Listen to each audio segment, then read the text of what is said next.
J'ai reçu le signe que j'attendais pour tout calisser là, puis partir à la découverte de nouveaux mondes.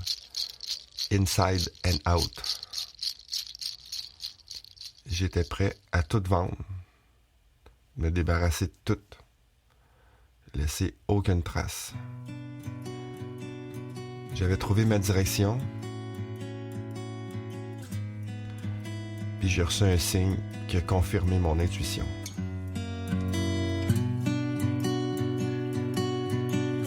Ici, Onilito. Bienvenue de l'autre côté.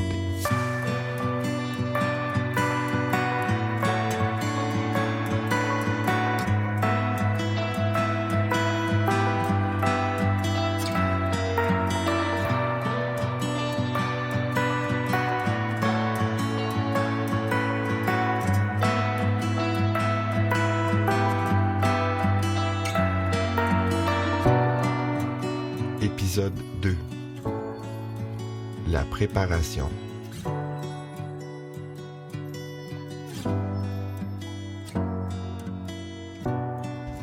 La révélation était claire. J'ai quelque chose à découvrir ailleurs. Au début, j'ai pris ça comme un signe de tout crisser là. D'ailleurs, ça faisait un bon bout de temps que l'idée me trottait dans la tête. Il me manquait juste un petit push. La première version dans ma tête, c'était je lâche ma job, je cède mon bail, je vends mon char puis ma moto, je donne mon petit chien, puis je disparais. Puis là, j'ai entendu comme la voix de ma mère dans ma tête. Ce serait pas plus prudent d'avoir un plan de rechange au cas où il arrive quelque chose? Ouais, c'est bien trop vrai. On peut être radical et prudent en même temps. Fait que prise 2.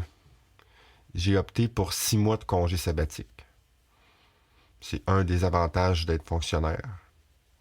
Mais j'ai quand même eu le vertige quand j'ai pesé sur scène pour demander mon congé. Un budget avec juste une colonne des dépenses pendant 6 mois, c'est quand même pas ordinaire. Mais j'avais un coussin. Puis ma vie en dépendait, tabarnak. En tout cas, c'est comme ça que je le voyais. Je voulais sous-louer mon appart. Question que mon budget aille genre une colonne et demie. J'ai annoncé mon appart là, sur Marketplace. J'ai eu plusieurs réponses de monde qui lisent pas à moitié les annonces. J'ai eu 2-3 weirdos un peu sketchy.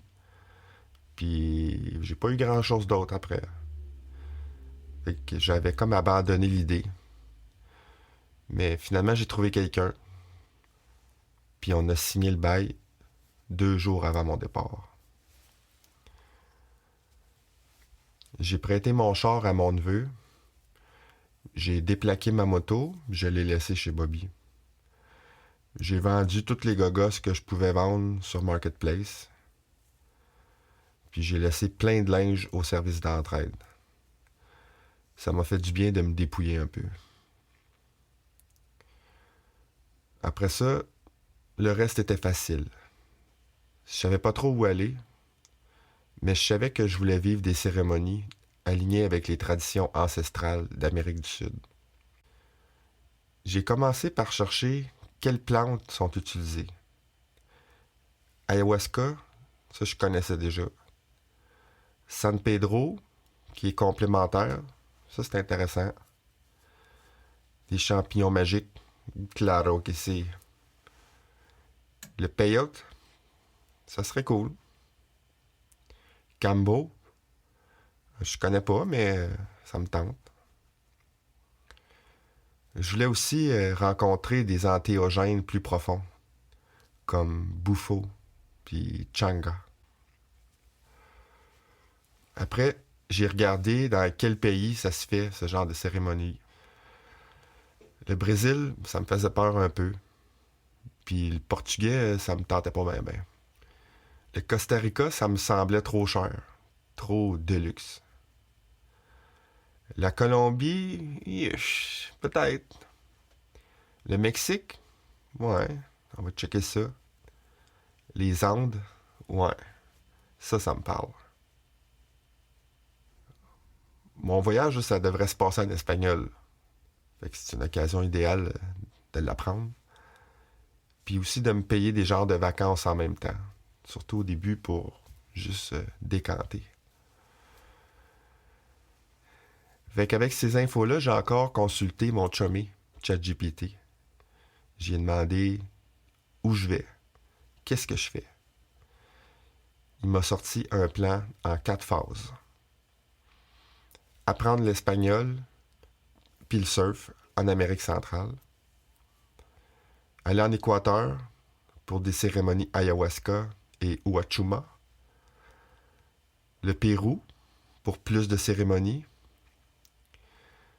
Puis de la marche vers la fin du voyage pour voir qu'est-ce qu'on fait avec ça. Au Mexique ou ailleurs. Je me suis inscrit à des écoles d'immersion en espagnol au Nicaragua puis au Guatemala. Là, j'ai senti que j'étais commis. J'ai booké aussi mes 3 premières retraites. Pas du luxe 5 étoiles, pas de la grosse jungle brute non plus. Quelque chose entre les deux. Avec une approche spirituelle respectueuse des traditions.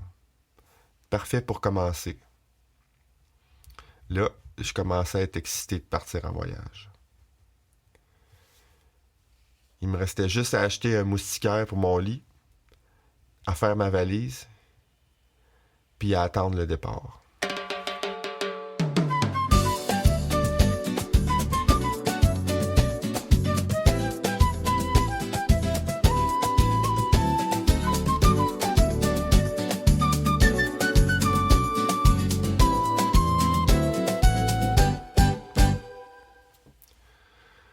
Dans tous mes préparatifs, il y a une affaire que j'ai pas réussi à garder. Mon petit chien. Je voulais couper toutes les attaches avec ma vie d'ici. Puis de toute façon, je me disais que mon chien était pas heureux avec moi. Dans mon petit appart de Saint-Saul. Même si j'aimais bien ça avoir mon petit gars, mon compagnon de tous les jours, avec qui je pouvais me coller le matin dans le lit. Quand j'ai appelé mon ex-femme pour lui demander si elle pouvait reprendre mon petit chien, j'avais le moton pris dans la gorge en esti. J'ai pas eu à la convaincre bien longtemps.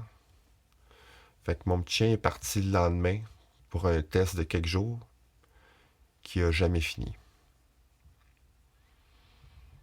Mon chien a retrouvé sa sœur. Il était content. Moi, un peu moins. Là, j'étais vraiment tout seul. Il est parti plus vite que je pensais. Puis ça m'a laissé un gros vide. J'ai perdu un gros repère dans ma vie. Un autre.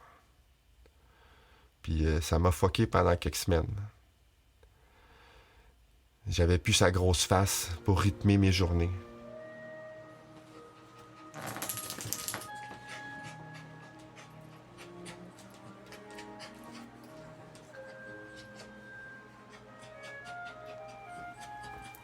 Avant de continuer, je dois expliquer quelque chose. La bête. La bête, ça fait plusieurs années que je l'ai vue pour la première fois. Quand j'y repense, c'était probablement elle qui se manifestait quand je pétais comme un volcan. Je me souviens même d'une couple de fois où ma voix était changée. Comme une voix qui vient vraiment profond, hein, presque d'outre-tombe. Puis avec mes yeux de fou, là, comme exorbités. Là. Tu veux pas voir ça. Là. Des fois, je le sentais quand je snappais. Je sentais la coche qui pète. Je sentais que je sortais un peu de moi-même. J'ai fait des thérapies de groupe de gestion des émotions. C'est pas pour rien. Puis une fois, il y a plusieurs années, j'ai dessiné la bête, un peu inconsciemment. Ma fille avait un atelier de peinture dans le sous-sol de notre ancienne maison. Puis moi, ça m'arrivait de me faire des petites sessions privées à 3 heures du matin, après plusieurs verres, en écoutant du Slipknot. Pour moi, la peinture, ça se passe dans le mouvement. On peut dire que je fais de l'abstrait, mettons. Puis une fois, cette fois-là, j'ai fait un genre de décor de cascade. Puis là, j'ai dessiné la silhouette d'une bébite. Un genre de bonhomme croche là, avec une canne, tout en noir. Puis quand j'ai regardé ça, je me suis dit, oh, qu'est-ce que c'est ça? Mais c'est resté là, j'en ai pas fait de cas. Une couple de mois plus tard, je me fais une séance pas mal émotive. Puis là, je redessine la bébite. Mais ce coup-là est à l'avant-plan, elle est direct dans ma face. Quand je me recule pour regarder ma peinture, je fais comme un saut. Elle me fait peur. La bébite s'est rapprochée. Puis là, je sais pas trop quoi faire avec ça. Là. Puis c'est direct à ce moment-là que mon ex-femme est rentrée dans l'atelier. Qu'est-ce que tu fais? Regarde, c'est la bébite. Quoi? Regarde! Elle comprenait pas pantoute pourquoi je braillais de même, puis que j'étais autant perturbé. Plus tard, elle me dira qu'elle a trouvé ça un peu traumatisant. C'était pas la première fois que je me sentais mal à l'aise d'être vulnérable. Quelques années plus tard, chez Alanis, je revois la bébite. En fin de soirée, je suis tout seul en train de penser à des affaires qui ont été dites dans la soirée. Je me mets du Gojira dans les oreilles. Puis là, je suis vraiment dans ma tête. Je suis installé au comptoir, puis j'écris les pensées qui me tourmentent. À un moment donné, je vois une petite porte dans le fond de ma caboche. Puis là, je décide d'aller voir. Je me retrouve dans mon upside down. Puis là, je sens que je suis près du repère de la bête. C'est l'idée qui m'est venue. Là, par après, je suis comme, la bête, la bébite? Asti est de retour. Puis elle a changé de nom. Tabarnak. Quelques semaines plus tard, je me fais une séance, exprès pour tourner voir dans la petite porte qu'il y avait dans ma caboche. Je me remets la toune Art of Dying de Gojira dans mes oreilles. En passant, si vous écoutez Art of Dying, c'est important de l'écouter jusqu'à la fin. La fin, c'est la clé. Fin de la parenthèse. Fait que, Gojira. Là, je me fume un petit bat. Puis je m'enfonce dans la chaise berçante qui est sur le patio. Puis ça marche. Je me retrouve dans mon upside down. Je veux juste aller voir, là, sans engagement. Je veux pas nécessairement tomber sur la bête. Je veux juste aller voir de quoi a l'air son monde. Dans le fond de la cour, il y a un genre d'épi. Puis ça me sert de point d'ancrage entre les deux mondes. Quand je me plisse les yeux, là, c'est ça qui fait la bascule. Puis là, je la vois, la bête, de loin. Elle a une tête, un style comme un démogorgon. Peut-être pas vraiment une tête. Mais surtout, je ressens son énergie, quelque chose de brut. Puis comme une espèce de gravité autour de ça. Je me demande qu'est-ce que ça fait en moi, cette affaire-là. Puis surtout, comment que je deal avec ça. Puis sur le coup, j'ai pas trop de réponses. À part que je sais que la bête, elle peut déplacer pas mal d'air. Plus tard, avec ayahuasca, j'ai eu plus de réponses.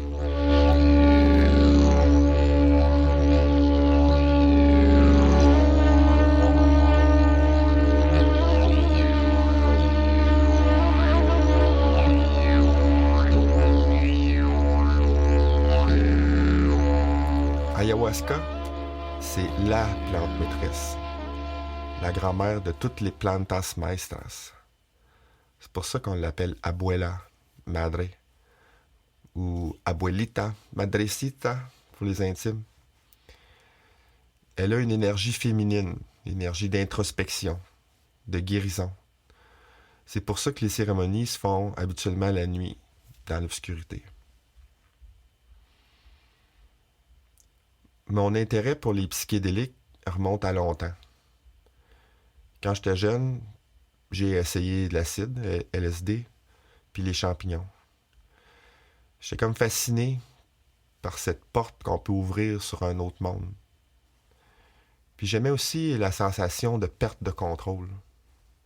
Ça, c'est quelque chose que j'ai souvent nourri avec de l'alcool puis du pot par après.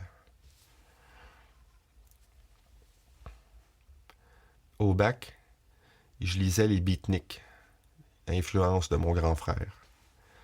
Jack Kerouac, William Burroughs. Pas trop Allen Ginsberg, je l'aimais moins lui. J'avais une fascination pour les mondes parallèles.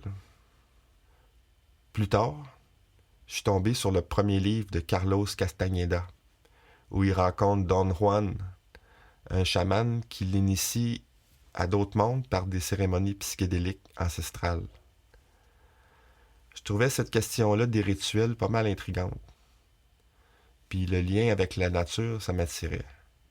Un lien avec quelque chose de plus grand que soi.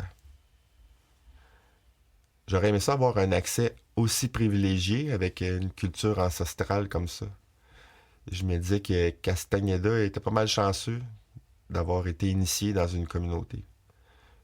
Puis je me disais que moi, je vivrais jamais ça. Fait que j'ai mis ce rêve-là dans ma petite boîte à suggestions pour plus tard. C'est seulement il y a 3 ans que le sujet s'est réinvité. Carl m'a parlé de ses expériences avec ayahuasca, de comment ça l'a aidé pour dénouer certains nœuds à certains moments de sa vie. À ce moment-là, je connaissais pas ayahuasca, mais je voyais que ça correspondait à mon aspiration de voir d'autres mondes, puis aussi à mon besoin de guérison. En juin puis en novembre 2024, j'ai eu la chance de faire 2 retraites dans l'État de New York. Puis dans chaque retraite, il y avait 2 cérémonies ayahuasca. Une de mes intentions pour ces retraites, c'était de rencontrer la bête, de l'apprivoiser, genre. Une autre intention, c'était de guérir de ma peine d'amour. Ou au moins être capable de gérer le trou que j'avais dans le cœur. Essayer de retrouver un cœur léger. Sentir que je redeviens moi-même. Que j'ai plus besoin d'être réparé.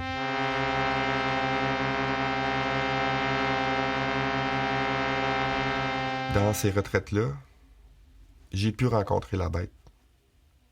En fait, elle était déjà avec moi depuis toujours. La bête, c'était mon énergie brute.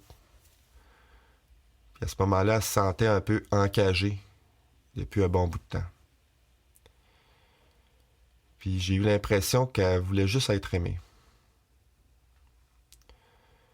Pendant ma première cérémonie, ayahuasca, je suis resté avec la bête un bon moment. Je l'ai cajolée. Je l'ai flatté d'en face. Je l'ai laissé respirer.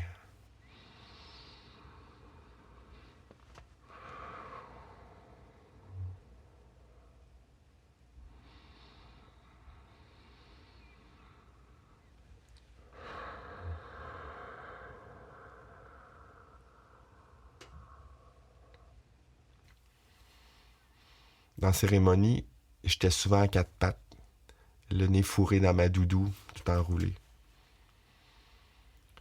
Puis j'ai vu comment c'est cette énergie qui veut aller se blottir dans le cou d'une petite femme qui veut m'accueillir.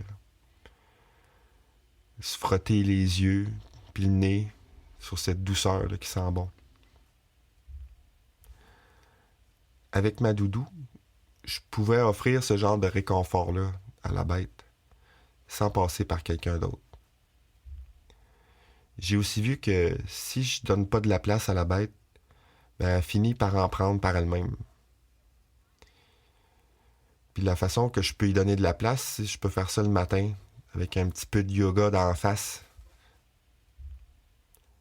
Dans mes premières retraites, j'ai vu aussi que tout se passe pas dans la tête. Ça m'a montré que pendant longtemps, j'ai laissé de côté mon cœur, mon corps aussi, mon intuition.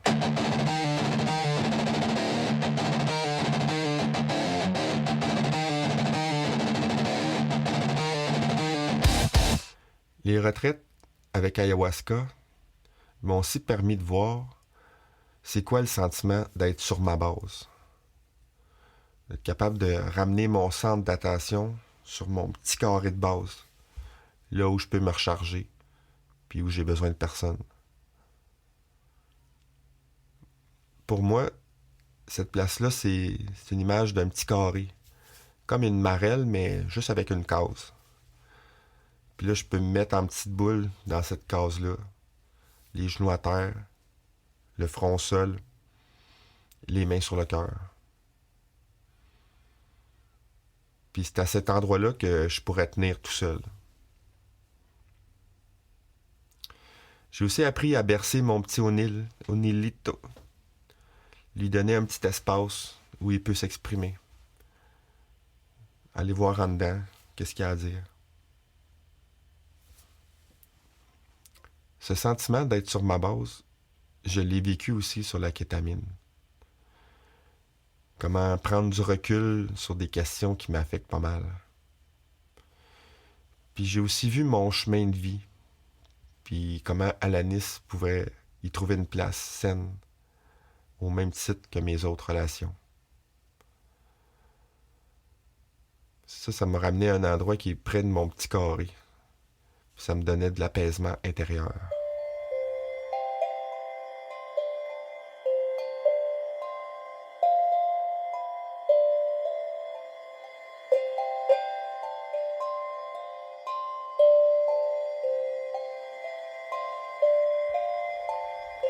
Avec les retraites, j'ai senti un lien puissant avec le monde des sons. Les cérémonies, c'est rempli de musique, de chants. Puis avec ayahuasca, ça devient tout enveloppant. Puis je peux même respirer la musique. Puis parfois les sons deviennent des images. C'est pour ça que j'aime ça pas utiliser mes yeux pendant les cérémonies. Je me concentre plutôt sur mon écran IMAX géant que j'ai en arrière de mes paupières. Puis des fois, je m'amuse à faire ce que j'appelle l'écriture aveugle. J'écris là, dans mon cahier de notes, juste avec mes doigts, les yeux fermés. Une autre affaire que je fais, c'est des fois j'utilise ma main pour écouter. Comme si c'était une oreille de plus, une espèce de récepteur à énergie. Quand je suis dans ce mode écoute-là, c'est le bien-être total. Le corps mou, la bouche ouverte, la tête appuyée au mur ou au sol si je suis couché, les bras ouverts. Dans les cérémonies, le corps se détend. Puis il y a quelque chose qui s'ouvre doucement à l'intérieur.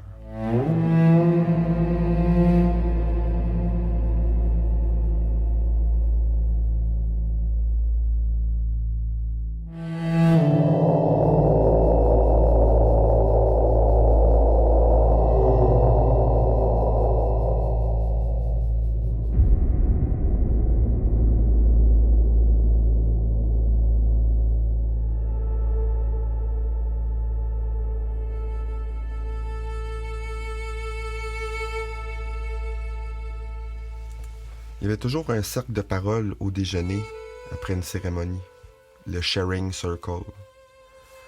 C'est le moment d'échanger sur nos intentions puis nos enseignements. On se parle aussi là, entre participants en dehors de ces moments-là, puis on compare nos expériences. Moi, je suis pas du genre médium là, à parler avec des esprits. Fait que je l'ai pas vu là, l'esprit du chat décédé de ma voisine dans la cérémonie. Là. Puis je suis pas non plus du genre full énergétique, voir les danses cosmiques puis les auras. Puis je suis pas non plus du genre à décoller facilement, Mettons, pour être capable de parler à l'anaconda ou d'être complètement parti, là, de ne plus être ici pantoute. Moi, je suis du genre à vivre ça pas mal avec ma tête. Avec mon corps aussi, souvent. Puis des fois avec mon cœur. Fait que moi, dans les sharing circles, là, j'ai pas les histoires les plus abracadabrantes ou les révélations d'une vie. Mais les gens ont souvent dit qu'ils appréciaient ma vulnérabilité. C'est sûr, si j'étais tout le temps en train de brailler, la gorge serrée, là, pas de voix, pas capable de parler. Fallait que je prenne des grandes respirations. Des fois aussi, je me secouais la tête, comme pour évacuer un trop-plein, comme mon petit chien faisait. Pour moi, ces expériences-là, puis les sharing circles, c'était profond. Puis je pense que c'est ça que les autres voyaient.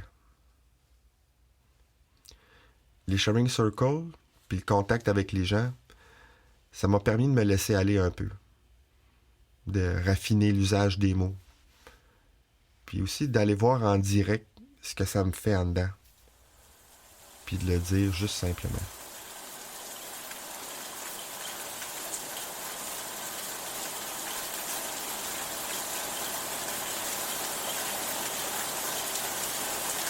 Après ma première retraite ayahuasca, j'avais prévu 2 jours de congé. Mais finalement, j'ai pris toute la semaine. J'étais dans un état un peu spécial. Pas excité, pas euphorique. Juste genre sur mon X. Pendant cette semaine de congé-là, j'ai enregistré des chansons. Quelques pièces de guitare classique. Une toune de la retraite que j'ai chantée à cappella. Puis j'ai fait une reprise de Vermilion Part 2 de Slipknot. Mon trip, c'était d'enregistrer tous les instruments, toutes les voix. C'était pas super bon. En tout cas, pas quand je l'ai réécouté après coup. Mais c'était honnête. Puis j'étais fier de ce que j'avais fait. Pendant cette semaine-là, j'ai aussi écrit une lettre à Alanis. Une vraie lettre manuscrite, aspergée à l'agua de Florida. La lettre, c'était pas pour convaincre, pas pour revenir ensemble. C'était pour faire amende honorable, surtout pour la 2e coche que j'avais pétée. Puis pour dire où j'étais rendu maintenant. Je lui ai partagé les tunes que j'ai enregistrées aussi. Pauvre elle, ça devait pas être agréable à écouter tant que ça. Mais plus tard, elle me dira que la lettre était très belle. Dans la lettre, je lui ai parlé de la bête. On en avait déjà parlé ensemble.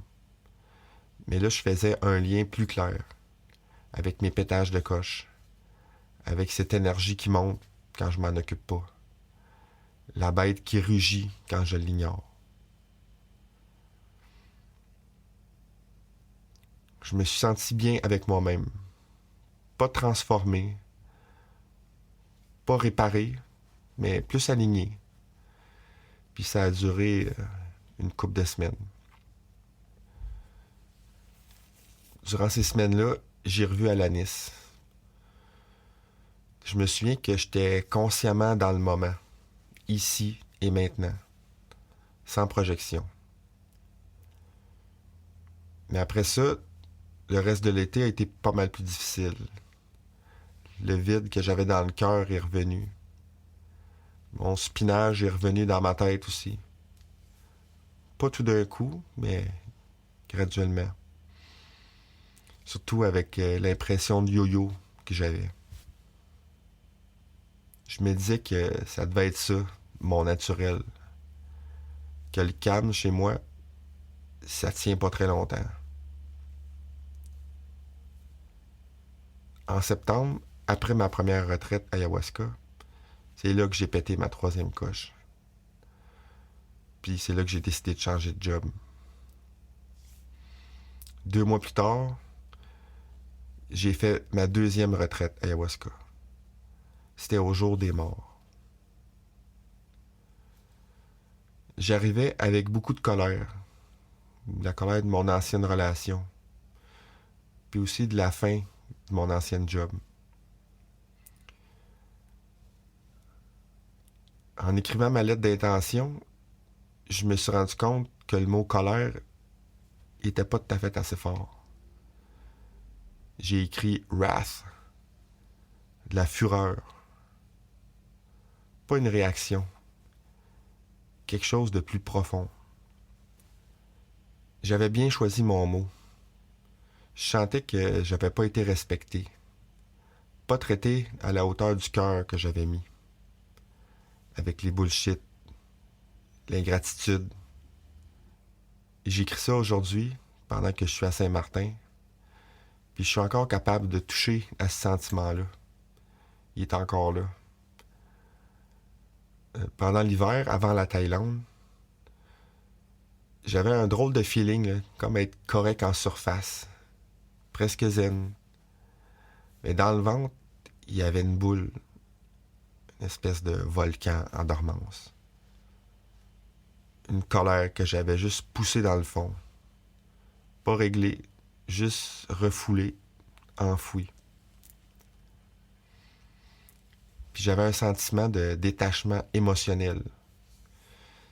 C'est comme si je chantais juste les émotions en surface. Mais il n'y a rien qui m'atteignait pour vrai en dedans.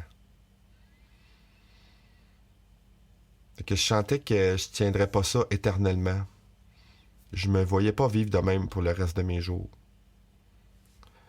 C'est ça qui me donnait mon sentiment de déconnexion dont je parlais.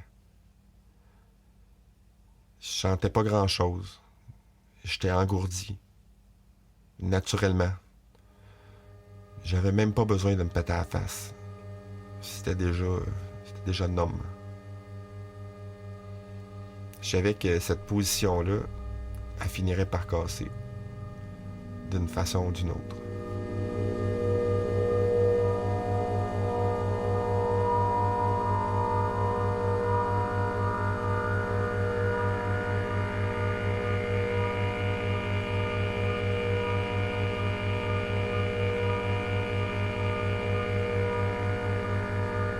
Juste avant de partir, changer d'air, Ayahuasca m'a appelé. Carl avait parlé de faire une retraite au Québec au printemps. Finalement, ça a été le 1er septembre, dans l'État de New York, comme d'habitude, juste avant mon départ. Pour un peu de contexte, ces retraites-là sont organisées par une chamane. C'est elle qui préside les cérémonies. Avant la retraite, il faut remplir un questionnaire médical puis écrire nos intentions. Puis la chamane nous rencontre en virtuel 1 mois avant la retraite pour parler de nos préoccupations puis de nos intentions. Dans ma rencontre préparatoire, la chamane m'a fait remarquer que mon séjour à l'hôpital est arrivé 3 semaines après ma dernière retraite. J'ai fait ouais. Je savais que c'était pas le facteur principal, mais je pouvais pas non plus ignorer que je serais probablement fragile ou vulnérable pour la retraite qui s'en venait, mais aussi pour tout mon voyage solo. J'en ai parlé à ma psy, puis on a convenu que j'écrirais enfin la lettre du grand au petit O'Neill pour une lecture en cas de besoin de recentrage.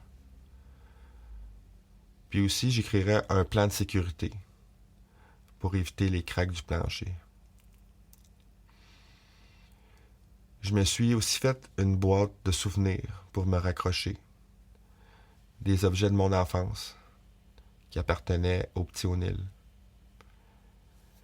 dont une carte qui porte sa signature. J'avais aussi inclus des gummy bears au cas où. Mais eux autres, ils n'ont pas toffé bien longtemps. Sorry. Fait que le message ici est double. La chamane prend ça au sérieux, les risques de dérive psychologique. Puis moi aussi. Pour ma 3e retraite ayahuasca, j'étais arrivé avec 5 intentions très claires. Mais en fait, j'ai réalisé à la fin de la retraite que c'était pas des intentions seulement pour ma retraite, mais pour tout mon voyage. Mes intentions, c'était guérir mon petit cœur, retrouver la joie de vivre, retrouver un sens de l'émerveillement, trouver ce que j'allais faire après mon voyage, puis avoir une indication de où est ma communauté. Dit comme ça peut paraître beaucoup, mais dans le fond, mon intention principale, c'était juste d'être ouvert. Contrairement à mes 2 premières retraites, celle-là a été marquée par quelque chose de très simple. La joie pure. On a ri, on a eu pas mal de fun. Il y avait une légèreté que j'avais jamais vécue avec ayahuasca avant. Puis c'est là que j'ai compris. Abuelita m'a pas donné de réponse. Elle m'a montré comment ouvrir mon cœur, comment accueillir le plaisir, sans avoir à comprendre, analyser ou résoudre quoi que ce soit. Je quittais cette 3e retraite sans réponse claire à mes grandes questions. Mais je me sentais prêt à partir, prêt à vivre. Il y a une question qui est restée avec moi après la retraite, comme suspendue. What is home for me? Et peut-être que le voyage servirait surtout à ça, à répondre à cette question-là.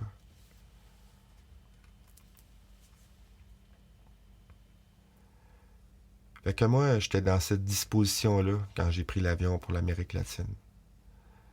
J'avais de l'ouverture. Je voulais avoir du fun.